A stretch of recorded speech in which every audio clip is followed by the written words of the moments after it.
Hello दोस्तों, आप सबका बहुत बहुत स्वागत है गणेशा वेल्केश यूट्यूब चैनल में। तो दोस्तों, हमारी जो एल्डिहाइड, कीटोन और कार्बोक्सिलिक अम्ल की जो सीरीज़ चल रही थी, इस सीरीज़ को हम आगे कंटिन्यू करते हैं, आगे इसको बढ़ाते हैं। तो दोस्तों, हमारी जो पिछली वीडियो थी जो हमने आपको प्रोवाइड कराई थी, तो उसमें दोस्तों हमने जो कुछ अभिक्रियाओं को किया था, जैसे आपकी रोजन-मुंड अभिक्रिया है, स्टीफेन-सब्स्टैइन अभिक्रिया है, ये अभिक्रियाओं को किया था। और ये दोनों अभिक्रियाएं दोस्तों जो थी वो एल्डिहाइड बनाने की थी, अभिक्रियाएं। ठीक है, तो आज जो है ना हम एल्डिहाइड या कीटोन की रासायनिक अभिक्रियाओं पे बात करेंगे। ठीक है, एल्डिहाइड और कीटोन की रासायनिक अभिक्रियाओं का मतलब जानते हो? रासायनिक अभिक्रियाओं का मतलब हमें जो एल्डिहाइड और जो कीटोन है इसकी किसी अन्य यौगिक के साथ अभिक्रिया कराना है। एल्डिहाइड और कीटोन की हमें अन्य यौगिक के साथ अभिक्रिया कराना है। ठीक है, तो इसी की सीरीज में दोस्तों हमारी जो पहली अभिक्रिया है वो इम्पोर्टेंट अभिक्रिया भी है, मोस्ट आईएमपी अभिक्रिया भी है, जिसका नाम है एल्डोल संघनन अभिक्रिया। दोस्तों, एल्डोल संघनन अभिक्रिया ये इम्पोर्टेंट है, मोस्ट आईएमपी। तो इसमें क्या होता है वो हम देखेंगे। तो दोस्तों, एल्डोल संघनन अभिक्रिया जो होती है ना, सबसे पहले चीज़ों को समझना है आपको, तो जो एल्डोल संघनन अभिक्रिया होती है मेरे भाई, इस अभिक्रिया में हम दोस्तों क्या करते हैं, अल्फा हाइड्रोजन युक्त एल्डिहाइड या फिर कीटोन का उपयोग करते हैं। अल्फा हाइड्रोजन युक्त एल्डिहाइड या फिर कीटोन का उपयोग करते हैं। तो ये सर अल्फा हाइड्रोजन युक्त एल्डिहाइड या फिर जो अल्फा हाइड्रोजन युक्त कीटोन होता है ये क्या होता है, ये हमें सबसे पहले जानना है। तो वैसे तो दोस्तों जब मैंने इसका इंट्रोडक्शन आपको कंप्लीट कराया था, समझाया था, उसमें मैंने ये अल्फा हाइड्रोजन युक्त एल्डिहाइड और ये कीटोन क्या होते हैं मैंने बता दिया था। ठीक है, बट फिर भी मैं एक बार और बताऊंगा। तो ठीक है दोस्तों, तो दोस्तों अल्फा हाइड्रोजन युक्त एल्डिहाइड क्लियर है, वो हम समझेंगे, कोई दिक्कत नहीं है। पहले तो दोस्तों ये अल्फा बीटा गामा के बारे में थोड़ा सा नॉलेज ले लो। तो जैसे दोस्तों मैंने एक यौगिक लिख लिया CH3 CH2 CH2 और यहाँ पर मैंने लिख दिया CH। ये एक हमारे पास यौगिक है और इस यौगिक में दोस्तों हम ये जानते हैं कि ये जो हमारे पास दिख रहा है ये वाला, ये आपका क्रियात्मक समूह होता है। इसे हम क्रियात्मक समूह कहते हैं। ये आपका क्या होता है, क्रियात्मक समूह जो है ना हम इसे कहते हैं। पहला तो ये है, ओके, ये जानते हो। तो दोस्तों आपको अब जानना ये है कि जो क्रियात्मक समूह होता है, इस क्रियात्मक समूह से जुड़ा जो पहला कार्बन होता है वो पहला कार्बन आपका अल्फा कार्बन होता है। क्रियात्मक समूह जो है उससे जुड़ा जो पहला कार्बन है वो आपका अल्फा कार्बन होता है। जैसे आपका ये क्रियात्मक समूह है और इससे जुड़ा पहला कार्बन कौन सा है, ये वाला, तो ये आपका अल्फा कार्बन होगा। दूसरा जो कार्बन होता है वो आपका बीटा कार्बन होता है और तीसरा कार्बन जो होता है वो गामा कार्बन होता है। मैं एक बार नहीं कई बार इन चीज़ों को मैं बता चुका हूँ। ठीक है, तो क्रियात्मक समूह से जुड़ा पहला कार्बन अल्फा, दूसरा बीटा और तीसरा गामा। ओके, अब अल्फा कार्बन से जो हाइड्रोजन जुड़े होते हैं वो अल्फा हाइड्रोजन होते हैं, बीटा कार्बन से जो हाइड्रोजन जुड़े हैं वो बीटा हाइड्रोजन और गामा कार्बन से जो हाइड्रोजन जुड़े हैं वो गामा हाइड्रोजन। मतलब ये अल्फा, बीटा और गामा हाइड्रोजन है। तो अल्फा हाइड्रोजन की बात करें तो 2 है, बीटा हाइड्रोजन की बात करें तो 2 है और गामा हाइड्रोजन की बात करें तो ये 2। तो ये आपका क्रियात्मक, ये अल्फा बीटा गामा कार्बन समझ गए। अब इसने बोला है कि हमें एल्डिहाइड को बताओ और वो भी आपको अल्फा हाइड्रोजन युक्त एल्डिहाइड।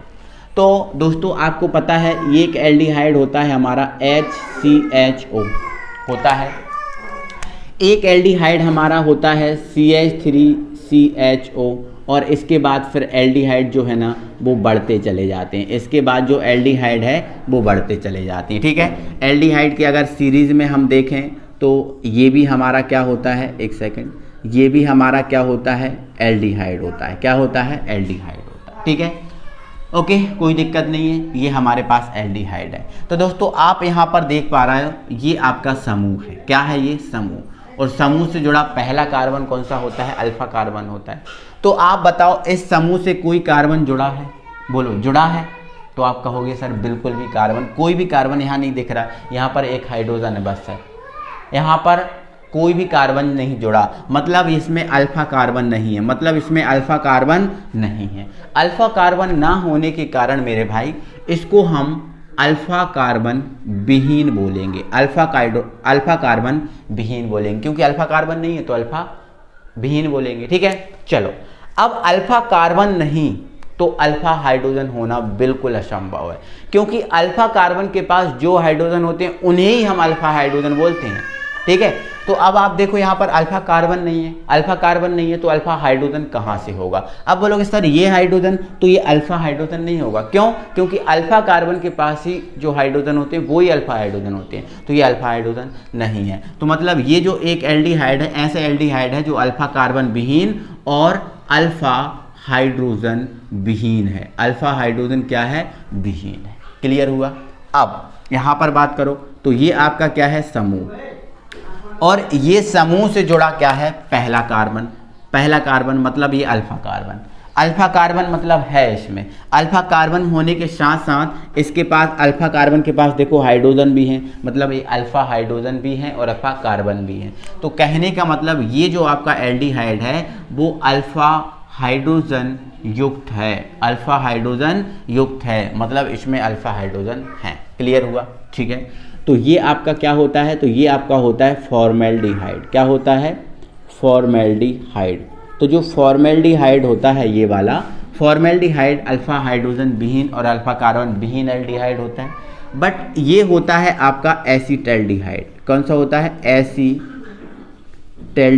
ये एसीटैल्डिहाइड है, और एसीटैल्डिहाइड एक ऐसा एल्डिहाइड है जो अल्फा हाइड्रोजन युक्त है। इसके बाद जितने आएंगे वो सब अल्फा हाइड्रोजन युक्त होंगे। इसके बाद जितने आएंगे ये भी अल्फा हाइड्रोजन युक्त है, जितने भी आएंगे वो सब अल्फा हाइड्रोजन युक्त होंगे। इतना क्लियर? अब अल्फा हाइड्रोजन विहीन पे और बात कर लेते हैं। तो जैसे हमारा ये लिखा है रिंग के ऊपर CHO, तो दोस्तों आपको पता है जो रिंग होती है वास्तव में अगर बनाए तो रिंग को हम ऐसा कुछ बनाते हैं। ठीक है, ये जो रिंग होती है वास्तव में अगर हम रिंग को बनाएं तो कुछ इस टाइप से ये जो रिंग है वो बनती है, यहाँ पर 0 लगा होता है, इस टाइप से रिंग बनती है। लेकिन दोस्तों जब कोई व्यक्ति यहाँ पर जुड़ेगा, जब भी कोई यहाँ पर जुड़ जाएगा तो ये वाला जो H है हट जाएगा, और कोई यहाँ जुड़ जाएगा तो यहाँ से हट जाएगा, कोई यहाँ जुड़ जाएगा तो यहाँ से हट जाएगा। क्लियर है? ठीक है, तो मैंने दोस्तों इसको थोड़ा सा इस तरीके से लिखा, ऐसे। ठीक है, ऐसे लिख दिया इसको। ठीक है, और बीच में लगा दिया 0। अब मैंने क्या बोला? अगर कोई यहाँ जुड़ेगा इससे तो यहाँ का H हट जाएगा, यहाँ जुड़ेगा तो यहाँ का H, मतलब जहाँ पर कोई इससे जुड़ेगा वहाँ का H हट जाएगा। तो यदि मैं यहाँ पर दोस्तों इससे CHO जोड़ दूँ, क्या जोड़ दूँ? CHO, मतलब यहाँ का H हट गया, यहाँ का H हट गया। क्लियर हो गया? यहाँ का H हट गया। यहाँ पर अब क्या है दोस्तों? केवल कार्बन है। क्यों? क्योंकि इससे जब मैंने CHO को जोड़ा तो मुझे क्या करना पड़ा? H को हटाना पड़ा, संयोजकताओं को पूरा करने के लिए H को हटाना पड़ा। क्लियर हो गया? चलो आगे आप समझो। तो यहाँ से H जब हट गया, जब H हट गया तो यहाँ पर क्या है? कार्बन। क्या है? केवल कार्बन। तो आप समझो, तो ये क्या है? आपका समूह। क्या है ये? आपका समूह। तो समूह से जुड़ा पहला कार्बन कौन सा होता है? अल्फा, मतलब ये यहाँ पर जो कार्बन होगा वो आपका अल्फा कार्बन होगा, अल्फा कार्बन होगा। क्या अल्फा कार्बन के पास ये जो समूह है, इस समूह से जुड़ा पहला कार्बन कौन सा? अल्फा, मतलब ये अल्फा कार्बन। क्या ये वाला आपका कार्बन है, इसके पास हाइड्रोजन है? तो आप कहोगे सर बिल्कुल नहीं, क्योंकि हाइड्रोजन तो हट गया, क्योंकि CHO जोड़ दिया। ठीक है, तो यहाँ का ये कार्बन अल्फा कार्बन, और जब इससे CHO जोड़ा तो हाइड्रोजन चला गया, मतलब हाइड्रोजन नहीं है। तो अल्फा कार्बन है तो, लेकिन अल्फा हाइड्रोजन इसमें नहीं है। मतलब आपका जो बेंजल्डिहाइड ये है, क्या है? बेंजल्डिहाइड। बेंजल्डिहाइड ये भी आपका क्या है? अल्फा हाइड्रोजन विहीन एल्डिहाइड है, अल्फा हाइड्रोजन विहीन एल्डिहाइड है। तो आई होप कि आप ये जो मैं समझा रहा हूँ इस चीज़ को आप समझ पाए होंगे बहुत अच्छे से। ठीक है ना? चलो इस चीज़ को अब हम बढ़ाते हैं आगे। ठीक है? ठीक है, तो अगर इस चीज़ को आप समझ पाए होंगे तो अब हम आगे इसको बढ़ाते हैं। तो हमारा क्वेश्चन क्या है? हमारा क्वेश्चन है एल्डोल संघनन अभिक्रिया, और हम आपको बता चुके हैं कि इस अभिक्रिया को अल्फा हाइड्रोजन युक्त एल्डिहाइड और कीटोन देता है। तो अल्फा हाइड्रोजन युक्त एल्डिहाइड कौन है? ये है, मतलब एसीटैल्डिहाइड इस अभिक्रिया को देगा। लेकिन अगर फॉर्मेल्डिहाइड की बात करें तो इस अभिक्रिया को ये फॉर्मेल्डिहाइड नहीं देगा, ये आगे काम आएगा। बेंजल्डिहाइड इस अभिक्रिया को नहीं देगा, ये भी आगे काम आएगा, बट ये अल्फा हाइड्रोजन युक्त होने के नाते ये देगा। ठीक है, अब बात करें तो ये तो एल्डिहाइड की बात हुई, अब बात कर लेते हैं हम कीटोन की थोड़ी सी। तो कीटोन मतलब एसीटोन, जैसे CH3 हुआ, CO हुआ और ये आपका CH3 हुआ, ये आपका क्या है, एसीटोन है। क्या है, एसीटोन, ये रखा एसीटोन। तो देखो ये यहाँ पर आपका कीटोन क्या है, समूह होता है, क्रियात्मक समूह होता है। तो समूह से जुड़ा पहला कार्बन अल्फा, तो ये भी अल्फा कार्बन होगा और यहाँ से ये भी क्या होगा, अल्फा कार्बन होगा। क्लियर है। अब ये अल्फा कार्बन, ये अल्फा कार्बन, तो अल्फा कार्बन से जो हाइड्रोजन जुड़े होते हैं वो अल्फा हाइड्रोजन, और ये भी क्या होंगे, अल्फा हाइड्रोजन होंगे। क्लियर बात है, होंगे, कोई दिक्कत नहीं है। तो यहाँ पर जो आपका ये एसीटोन मतलब कीटोन है, ये भी आपका अल्फा हाइड्रोजन युक्त होता है। तो रोजनमुंड अभिक्रिया जो है अल्फा हाइड्रोजन युक्त एल्डिहाइड या कीटोन देते हैं, मतलब एसीटैल्डिहाइड, और जो एसीटोन है इस अभिक्रिया को देने वाले हैं। तो ये पूरा हम बेसिक समझ गए हैं ना। तो इसमें हम इस अभिक्रिया को आगे बढ़ाते हैं। जिसको इसका स्क्रीनशॉट लेना है एक बार जल्दी से इसका स्क्रीनशॉट ले लो और हम इसको आगे बढ़ाते हैं। ठीक है, चलो। तो दोस्तों अब हम देखते हैं इस अभिक्रिया को। तो हम पहले ही बता चुके, इस अभिक्रिया को अल्फा हाइड्रोजन युक्त एल्डिहाइड देते हैं। तो इसमें हम करते क्या हैं, जो अल्फा हाइड्रोजन युक्त एल्डिहाइड या कीटोन होता है, इसकी अम्ल या क्षार की उपस्थिति में, अम्ल या क्षार की उपस्थिति में अभिक्रिया कराते हैं। ठीक है, इसकी अम्ल या क्षार की उपस्थिति में क्या कराते हैं, अभिक्रिया कराते हैं। ठीक है, कराएं अभिक्रिया, देखें क्या होता है। तो देखो इधर समझो, तो ये हमारे पास एल्डिहाइड है CH3CHO। पहले एल्डिहाइड की कराएंगे फिर एसीटोन की कराएंगे। ठीक है, चलो। तो इसमें दोस्तों हम क्या करते हैं, अल्फा हाइड्रोजन युक्त एल्डिहाइड की अम्ल और क्षार की उपस्थिति में अभिक्रिया कराएंगे। तो हम इसके दो अणु लेंगे, एक अणु हमने ये लिख लिया और दूसरा अणु हमने फिर से ये लिख लिया, ये लिख लिया। एनी प्रॉब्लम, कोई प्रॉब्लम आई होप कि नहीं होगी। तो दोस्तों इसमें क्या होगा, इसकी हम अम्ल और क्षार की उपस्थिति में अभिक्रिया कराएंगे। तो ये एरो के ऊपर लिख देंगे अम्ल या फिर क्षार, ये हमने एरो के ऊपर लिख दिया। Any problem. तो दोस्तों जब हम इनकी अम्ल और क्षार की उपस्थिति में अभिक्रिया कराएंगे तो इसके दो अणु लेंगे। तो इसमें होगा क्या, ये आपको कितने H दिख रहे हैं, 3 H दिख रहे हैं। कितने H दिख रहे हैं, 3 H। तो 3 H में से दोस्तों एक H इस O के साथ मिलेगा, इस O के साथ क्या करेगा, मिलेगा। एक H, 3 H दिख रहे हैं ना, 3 H में से एक H इस O के साथ मिलेगा और OH का निर्माण होगा। किसका निर्माण होगा, OH का। देखो कैसे होगा। तो देखो यहाँ पर क्या है, CH3, तो ये आपका CH3, यहाँ पर क्या है, CH3 लिख दिया, यहाँ पर क्या है, CH, ये लिखो आप CH, कोई दिक्कत। ये कितने H हैं, 3 H। 3 H में से एक H को निकाला, इस O के साथ मिलाया, तो एक H इस निकल के O के साथ मिलकर क्या बनाया इसने, OH, और ये यहाँ पर हमने जोड़ दिया। काम खत्म। CH3 ये लिखा है, CH ये लिखा है, एक H को निकाल के O के साथ मिला के OH बना के यहाँ जोड़ दिया। अब यहाँ पर हमारे पास क्या बचा है, तो यहाँ पर हमारे पास CH2 बचा, क्योंकि एक H दे दिया, CH2, और यहाँ पर क्या बचा है, CHO। तो देखो ये आपका क्या है, समूह, समूह से जुड़ा पहला कार्बन अल्फा, ये आपका बीटा और ये आपका गामा। क्लियर हुआ। अब आप देखो बीटा कार्बन से OH जुड़ा है। ठीक है, बीटा कार्बन से क्या जुड़ा है, OH, मतलब बीटा हाइड्रोक्सी लिखना पड़ेगा हमें, बीटा हाइड्रोक्सी लिखना पड़ेगा। क्यों, क्योंकि बीटा कार्बन से क्या जुड़ा है, OH। अब बीटा हाइड्रोक्सी, अब ये जो यौगिक है आपका, इस यौगिक में देखो CHO जुड़ा है, और जिस भी यौगिक में CHO जुड़ा है वो आपका एल्डिहाइड है। हो वो कोई सा भी एल्डिहाइड, लेकिन जिस यौगिक में CHO जुड़ा हो वो एल्डिहाइड होता है। तो ये आपका एल्डिहाइड है। तो एल्डिहाइड है तो बीटा हाइड्रोक्सी, और ये आपका एल्डिहाइड, बीटा हाइड्रोक्सी, और ये रहा आपका एल्डिहाइड। तो ये जो यौगिक बना है वो आपका बीटा हाइड्रोक्सी एल्डिहाइड बन गया। ठीक है, तो इसमें बीटा हाइड्रोक्सी एल्डिहाइड या बीटा हाइड्रोक्सी कीटोन बनता है। तो जब आप एल्डिहाइड की क्रिया कराओगे, एसीटैल्डिहाइड की क्रिया कराओगे, ये आपका एसीटैल्डिहाइड, तो जब आप एसीटैल्डिहाइड की अभिक्रिया कराओगे तो आपको बीटा हाइड्रोक्सी एल्डिहाइड प्राप्त होगा। लेकिन जब ये अभिक्रिया आप कीटोन की कराओगे तो आपको बीटा हाइड्रोक्सी कीटोन प्राप्त हो जाएगा। ठीक है, तो ये एल्डिहाइड की एल्डोल संघनन अभिक्रिया सीख गए, कर चुके। आपको एग्जाम में लिखने की प्रॉब्लम होगी कि सर एग्जाम में कौन सी लिखें, ये लिखें कि कीटोन की लिखें। तो मेरे भाई आपको क्या करना है, कोई एक अभिक्रिया, चाहे आप एल्डिहाइड की लिख देना, चाहे आप कीटोन की लिख देना, और उसी के अकॉर्डिंग फिर आपको थ्योरी देना है। जैसे आप एल्डिहाइड की अभिक्रिया लिख रहे हैं तो आप क्या लिखोगे, अल्फा हाइड्रोजन युक्त एल्डिहाइड की अम्ल या क्षार की उपस्थिति में अभिक्रिया कराने पर बीटा हाइड्रोक्सी एल्डिहाइड प्राप्त होता है। इस अभिक्रिया को एल्डोल संघनन अभिक्रिया बोलते हैं।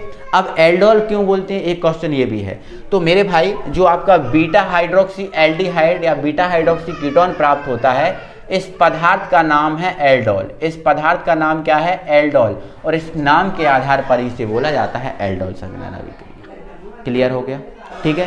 कीटोन की लिखना है तो कीटोन के एग्जाम में लिख देना, कीटोन की थ्योरी लिख देना, ठीक है। जब कीटोन की थ्योरी लिखो तो उसमें एल्डिहाइड ना हो, जब एल्डिहाइड की थ्योरी लिखो तो उसमें कीटोन ना हो। तो अब कीटोन की बता देते हैं, ठीक है।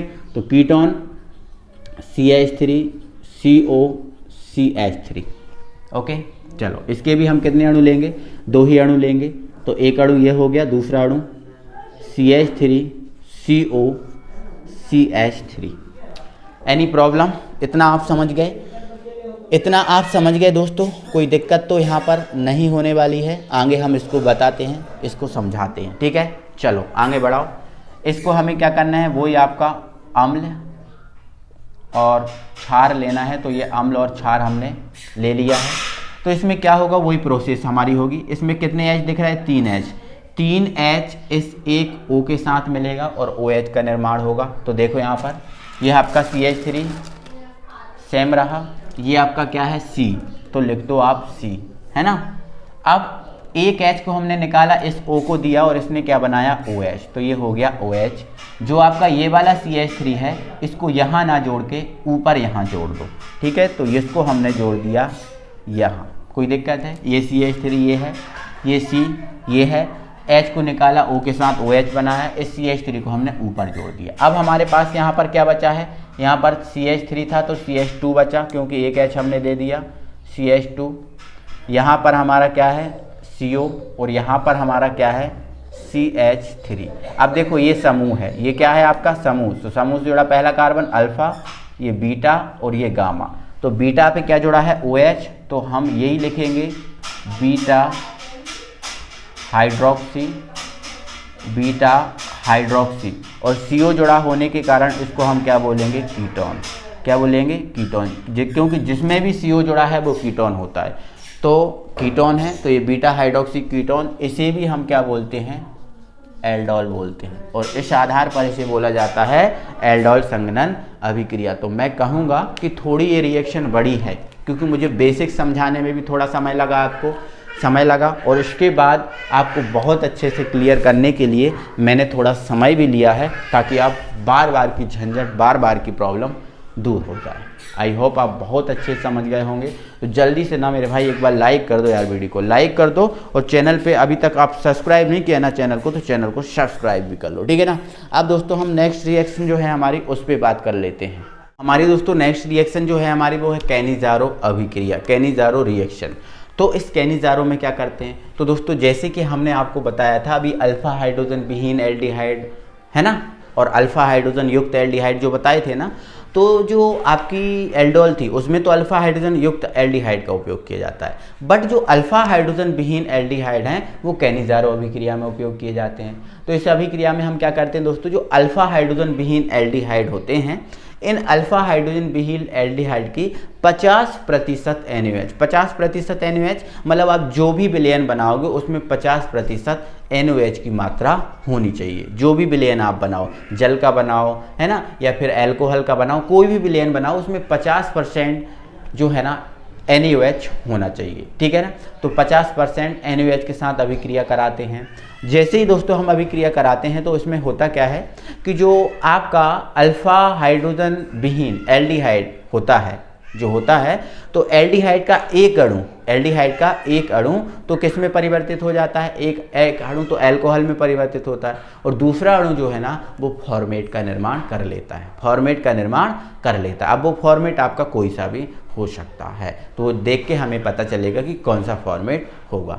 थ्योरी क्लियर है, ठीक है। तो आ जाओ थ्योरी पे बात करते हैं। तो अल्फा हाइड्रोजन विहीन एल्डिहाइड मतलब फॉर्मेल्डिहाइड, HCHO, ये आपका फॉर्मेल्डिहाइड है, फॉर्मेल्डिहाइड, क्योंकि इसमें अल्फा हाइड्रोजन विहीन एल्डिहाइड लेना, तो ये अल्फा हाइड्रोजन विहीन है, मैं आपको समझा चुका हूँ, ठीक है, पहले ही क्या होता है।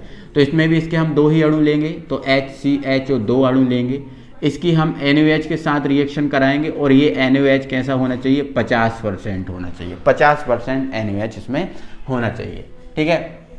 तो ये हम इसकी क्रिया कराएंगे। तो देखो इसमें समझने वाली बात है, देखो इधर ये आपका अगर इन दोनों को मिला दें, इन दोनों को मिला दें तो क्या बन जाएगा, CH2, और ये आपका क्या है O, मतलब इन दोनों को अगर मिला दें तो हम इसको CH2O ऐसा लिख सकते हैं, कोई दिक्कत। तो हमने एक चीज़ अब भी आपको पता है और थ्योरी में भी हमें दिख रहा है, इसका एक अणु एल्कोहल में जाता है और दूसरा अणु फॉर्मेट बनाता है, ये चीज़ हमने सीखी ना, एक एल्कोहल दूसरा फॉर्मेट। तो इसमें एल्कोहल, अगर इसको एल्कोहल में परिवर्तित करना है तो इसको किसकी ज़रूरत है, आप बताओ, इसको किसकी ज़रूरत है। तो देखो यहाँ पर समझाता हूँ मैं आपको। देखो यहाँ पर इसमें क्या करना है दोस्तों, यहाँ पर जो CH2O है इसको आप क्या कर दो, एक H दे दो, एक H दे देंगे तो क्या बन जाएगा, CH3। बिल्कुल हमारा अब ये CH3 बन चुका है और ये O बन चुका। अब एल्कोहल बनाने के लिए किसकी ज़रूरत है, तो बस एक H और मिल जाए तो एल्कोहल बन जाएगा, क्योंकि यही एल्कोहल बनना है, ये मैथिल, ये एल्कोहल बन गया ना। तो एक H दिया तो ये CH3 तो बन गया, बट एक H कहाँ से लें, तो एक H मेरे भाई आप क्या करो, इससे ले लो, ठीक है। एक H आपने इससे ले लिया और एक H इससे ले लो, ठीक है, दोनों इससे मतलब तो घाटे में पड़ जाएगा, इसलिए एक H इससे और एक H इससे, ठीक है। तो एक H इससे ले लिया तो क्या बन गया हमारा, CH3OH, देखो CH3O एक H OH, मतलब ये हमारा बन गया एल्कोहल। तो एक अणु तो किस में परिवर्तित हो गया, एल्कोहल में हो गया, ये वाला अणु एल्कोहल में गया, दूसरा अणु किस में चेंज होगा, फॉर्मेट में। तो देखो इधर जो आपका CHO बचा है, यहाँ पर क्या बचा है, CHO।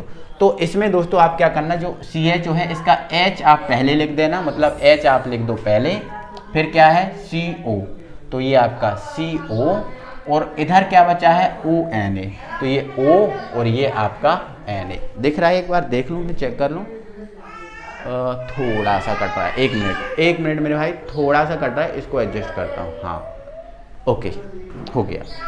तो ये आपका H को मैंने पहले लिख दिया H, फिर मैंने CO लिख दिया, ये लिखा, फिर ONA था तो ये ONA लिख दिया, तो ये आपका फॉर्मेट और ये आपका सोडियम, तो ये आपका बन गया सोडियम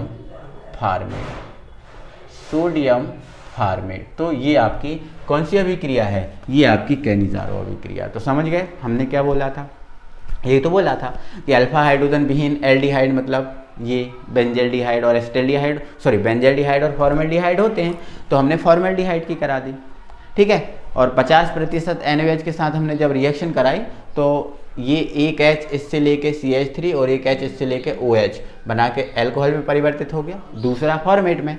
तो H को पीछे लिख के ये CO और ये ONA, ये आपका सोडियम फॉर्मेट बन गया, ठीक है। अब दोस्तों अगर आप फॉर्मेल्डिहाइड की अभिक्रिया नहीं करना चाहते तो आप किसकी करोगे, नहीं करना चाहते तो आप जो है ना बेंजल्डिहाइड लेके करोगे, क्योंकि बेंजल्डिहाइड भी तो आपका अल्फा हाइड्रोजन विहीन है, ठीक है। अभी आपको बता भी थे, समझाई भी थी कैसे है, तो आप बेंजल्डिहाइड की क्रिया करा देना। तो आप क्या करना, बेंजल्डिहाइड लेना, रिंग के ऊपर CH2, रिंग के ऊपर CHO, ये आपका बेंजल्डिहाइड। इसमें भी हमें इसके 2 ही अणु लेना है, तो 2 अणु लिए, ये आपके 2 अणु हो गए। इसकी भी हमें 50% NaOH के द्वारा रिएक्शन करानी है, तो ये आपका NaOH 50%, क्लियर।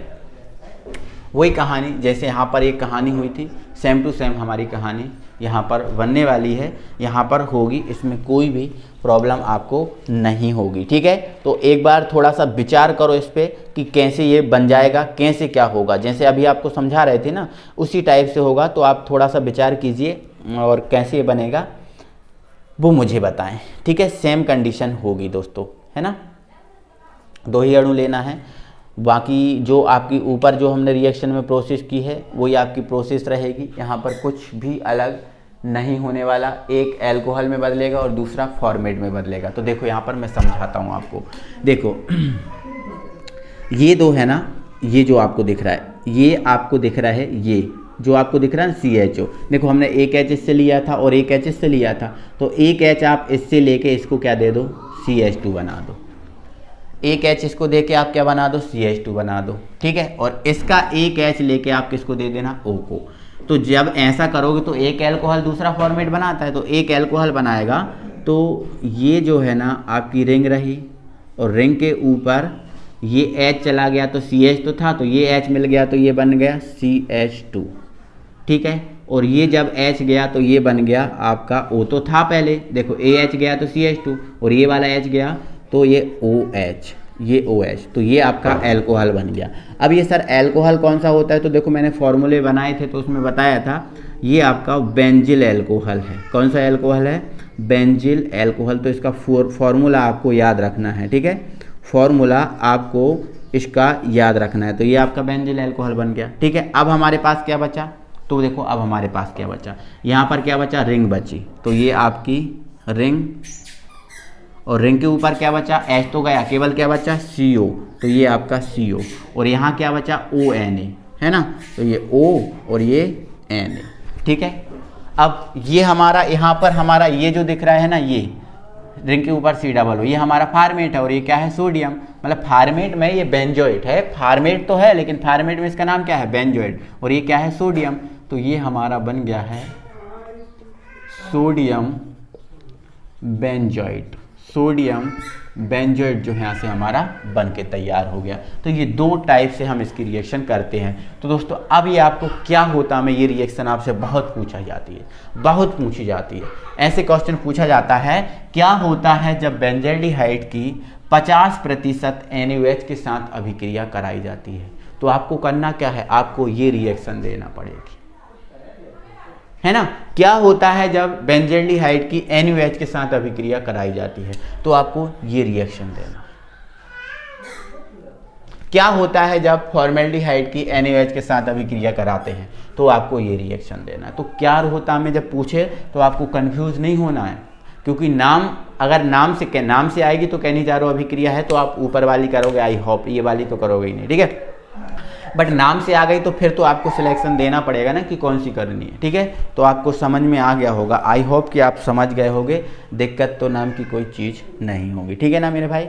तो दोस्तों हमारी एक और अभिक्रिया है जिसका नाम है हैलोफॉर्म अभिक्रिया। तो दोस्तों जो हैलोफॉर्म अभिक्रिया है इसको तो मैं वैसे पहले भी करा चुका हूँ, बट आप आज आई है तो एक बार मैं फिर से करा दे रहा हूँ। तो दोस्तों आपको बता देता हूँ, ये हैलोफॉर्म अभिक्रिया है। इस हैलोफॉर्म अभिक्रिया में हम क्या करते हैं, तो पहले तो ये सुन लो कि हैलोफॉर्म अभिक्रिया है, ये 3 यौगिक दे सकते हैं। पहले तो आपका एथिल अल्कोहल इस अभिक्रिया को देता है, जो आपको हम पहले करा चुके हैं।